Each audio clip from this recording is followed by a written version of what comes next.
إن الحمد لله نحمده ونستعينه من يهده الله فلا مضل له ومن يضلله فلا هادي له وأشهد أن لا إله إلا الله وحده لا شريك له وأشهد أن محمدا عبده ورسوله أما بعد فأعوذ بالله من الشيطان الرجيم بسم الله الرحمن الرحيم. سامعین محترم، السلام علیکم۔ وفات النبی صلی اللہ علیہ وسلم، پوسٹ نمبر 1۔ ساری تعریف اس مالک حقیقی کے لیے ہے کہ جس نے ساری کائنات کو پیدا فرمایا، ان کے رزق کا بندوبست فرمایا، وہی ان کی دعاؤں کا سننے والا، مشکلات کا دور کرنے والا، ان کو بیماری سے شفا عطا فرمانے والا، ان کو اولاد سے نوازنے والا، ان کی زندگی اور موت پر قادر ہے۔ وہ الحی ہے، اس کائنات میں اس کے علاوہ کوئی الحی نہیں، اس کے علاوہ سب فنا ہو جانے والے ہیں۔ یہی ایک مسلم کا بنیادی عقیدہ ہے۔ لیکن جب امتوں میں گمراہی پھیلتی ہے تو پھر اس ایک الہ کے مقابلے میں دوسروں کو بھی الہ سمجھا جانے لگتا ہے۔ انبیاء علیہم السلام کو قبروں میں زندہ کر دیا جاتا ہے، ان کے نام کے بت بنا لیے جاتے ہیں، پھر دعائیں ان کے توسط سے کی جاتی ہیں، وہ ان کی کھیتیاں ہری کرنے، ان کو اولادیں دینے والے سمجھے جاتے ہیں۔ قرآن و حدیث میں پچھلی قوموں کی گمراہی کا یہی انداز بیان کیا گیا ہے۔ ان قوموں نے اپنے انبیاء علیہم السلام کی وفات کے بعد، ان کی تعلیمات کو پس پش ڈالنے کے بعد، ان کو اللہ تعالیٰ کی الوہیت میں شریک کر دیا تھا۔ قوم نوح کا نقشہ مالک کائنات نے سورہ نوح میں کھینچا ہے کہ انہوں نے اپنے 5 نیک افراد کی وفات کے بعد ان کی قبریں بنائیں اور ان کی بندگی شروع کر دی۔ پھر ان کے نام کے بت بنائے گئے اور وہاں ہی سے یہ بت عرب پہنچے۔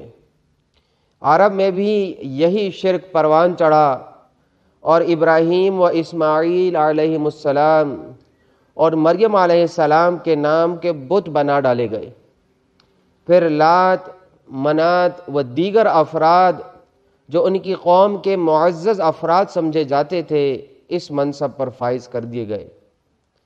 اللہ تعالیٰ نے اپنے نبی محمد صلی اللہ علیہ وسلم کے ذریعے اس شجر خبیثہ کی بیخکنی فرمائی، لیکن نبی صلی اللہ علیہ وسلم کی وفات اور صحابہ کرام رضوان اللہ تعالی علیہم اجمعین و تبع تابعین کے دور کے بعد اس شجر خبیثہ نے پھر ایک نئے دین کی حیثیت اختیار کر لی۔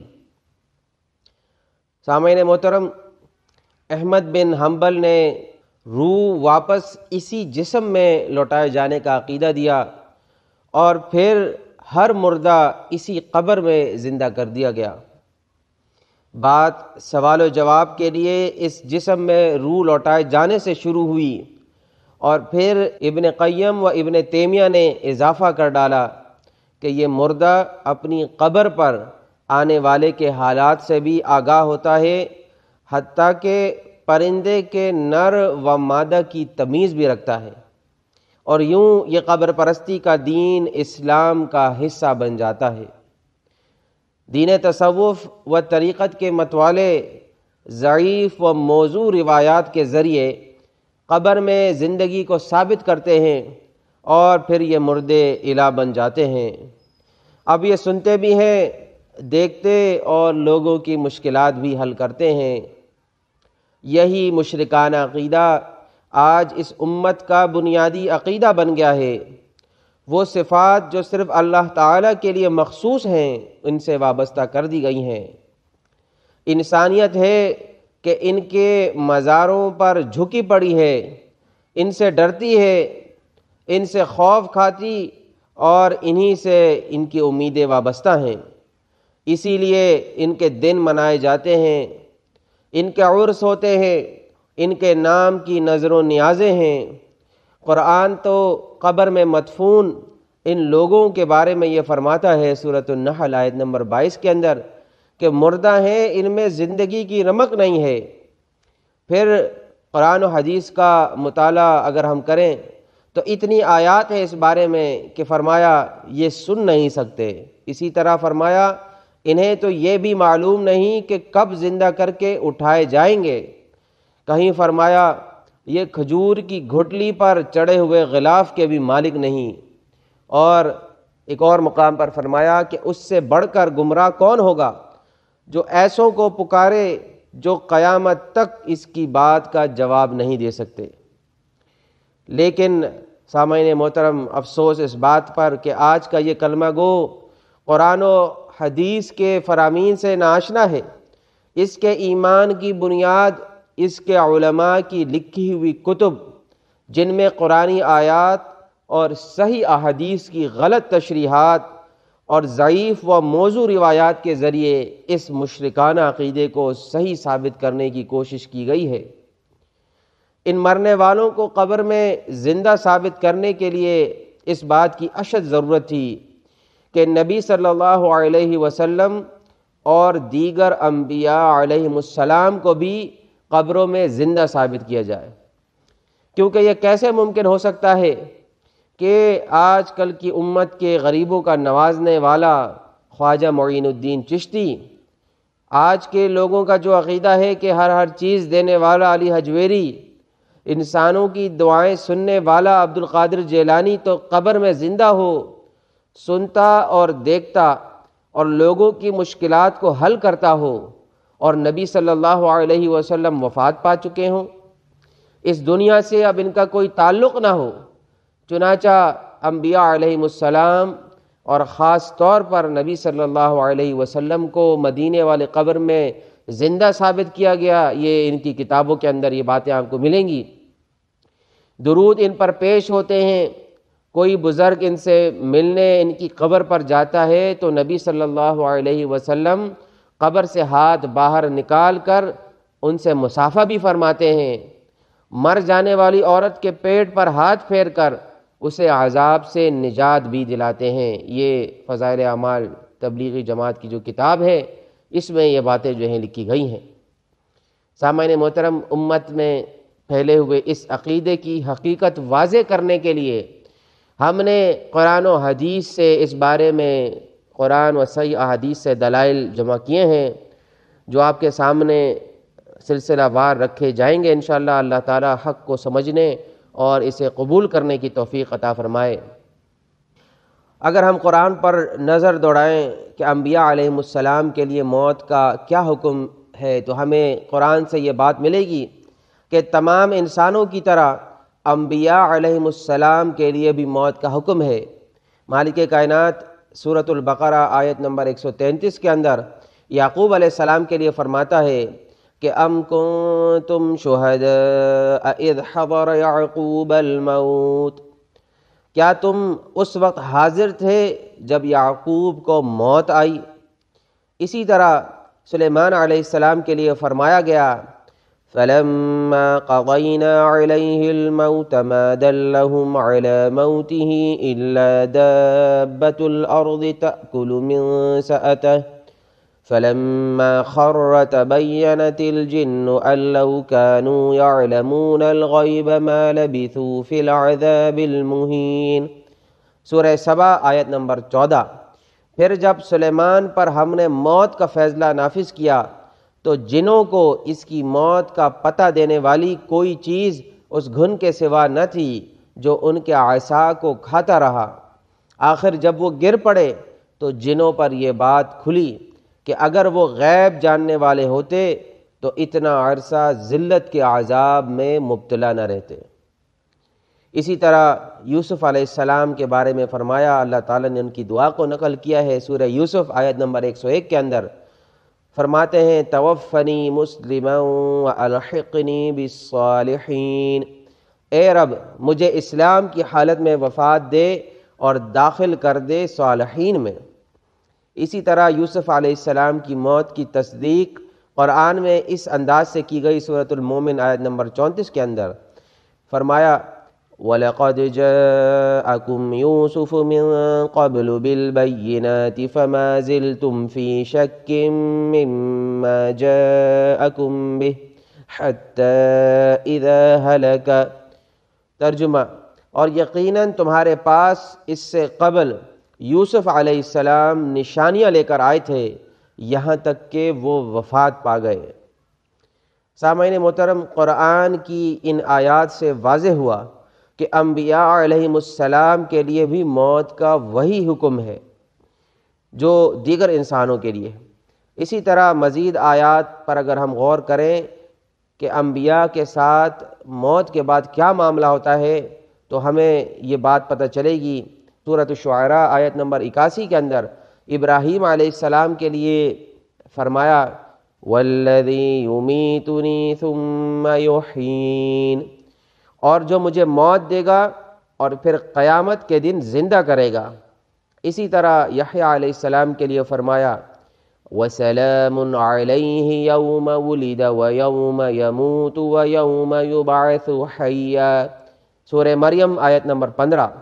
اور سلامتی ہو ان پر جس دن وہ پیدا ہوئے اور جس دن وہ مرے اور جس دن وہ زندہ کر کے اٹھائے جائیں گے۔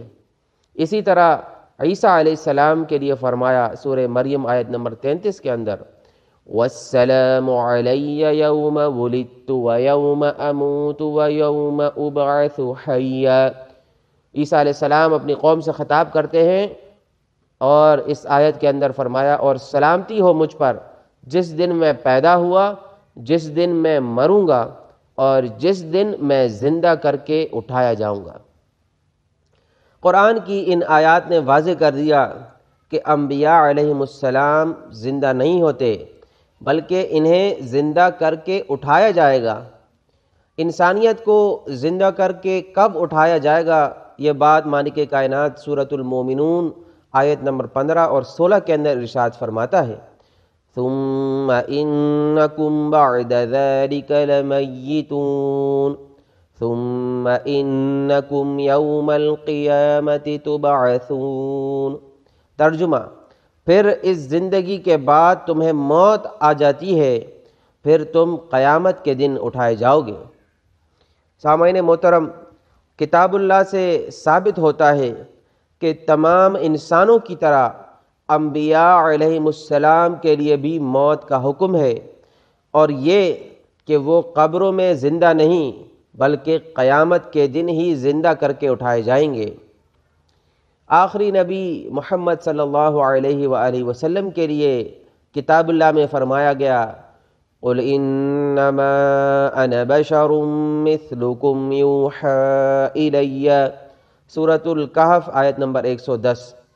کہہ دو کہ میں تمہاری ہی طرح کا ایک انسان ہوں اور مجھ پر وحی آتی ہے۔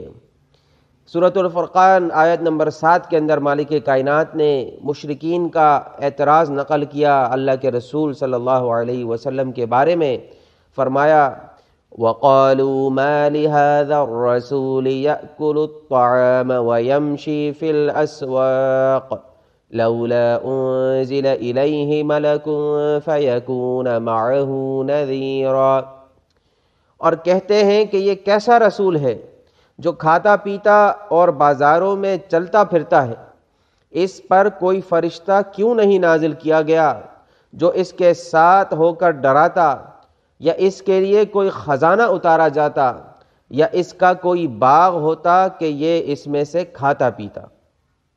اسی طرح سورۃ الانبیاء آیت نمبر 34 کے اندر مالک کائنات ارشاد فرماتا ہے وَمَا جَعَلْنَا لِبَشَرٍ مِّن قَبْلِكَ الْخُلْدَ أَفَإِن مِّتَّ فَهُمُ الْخَالِدُونَ۔ اے محمد صلی اللہ علیہ وسلم، ہم نے تم سے پہلے بھی کسی انسان کے لیے ہمیشگی نہیں رکھی، اگر تم فوت ہو گئے تو کیا یہ لوگ ہمیشہ زندہ رہیں گے؟ سورہ الزمر کی آیت نمبر 30 کے اندر نبی صلی اللہ علیہ وسلم کو مخاطب کر کے فرمایا انک میت وانہم میتون۔ اے محمد صلی اللہ علیہ وسلم، تم کو بھی مرنا ہے اور ان سب نے بھی مرنا ہے۔ یہ دیکھیں قرآن کے اندر کتنے واضح انداز کے اندر اللہ تعالیٰ نے نبی صلی اللہ علیہ وسلم کے لیے موت کا لفظ استعمال کیا ہے۔ اسی طرح سورہ آل عمران آیت نمبر 144 کے اندر ارشاد فرمایا وَمَا مُحَمَّدٌ إِلَّا رَسُولٌ قَدْ خَلَتْ مِن قَبْلِهِ الرُّسُلُ أَفَإِن مَّاتَ أَوْ قُتِلَ انقَلَبْتُمْ عَلَىٰ أَعْقَابِكُمْ وَمَن يَنقَلِبْ عَلَىٰ عَقِبَيْهِ فَلَن يَضُرَّ اللَّهَ شَيْئًا وَسَيَجْزِي اللَّهُ الشَّاكِرِينَ۔ اور محمد تو صرف ایک رسول ہیں صلی اللہ علیہ وسلم، ان سے پہلے بھی تو رسول گزرے ہیں، اگر یہ وفات پائیں یا قتل کر دیے جائیں تو کیا تم الٹے پاؤں پھر جاؤ گے؟ اور جو کوئی الٹے پاؤں پھر جائے تو وہ اللہ کا ہرگز کچھ نہ بگاڑے گا اور اللہ شکر کرنے والوں کو بدلہ دے گا۔ سامعین محترم، مندرجہ بالا آیات میں دیگر انبیاء علیہم السلام کی طرح محمد صلی اللہ علیہ وسلم کی بشریت کی وضاحت فرمائی گئی ہے کہ بشری تقاضوں اور ضروریات کے اعتبار سے نبی صلی اللہ علیہ وسلم دیگر انسانوں سے مختلف نہیں، اور جس طرح ہر انسان کے لیے موت کا حکم ہے ان کے لیے بھی وہی حکم ہے۔ یہاں معاملہ صرف انسان ہونے کے لحاظ سے ہے، ورنہ انسانوں میں جو ان کا مقام ہے وہ ہرگز کسی کا نہیں ہے۔ تو انشاءاللہ آنے والی پوسٹ میں ہم اس پر مزید روشنی ڈالیں گے۔ اقول قولی ھذا استغفر اللہ لی ولکم ولسائر المسلمین۔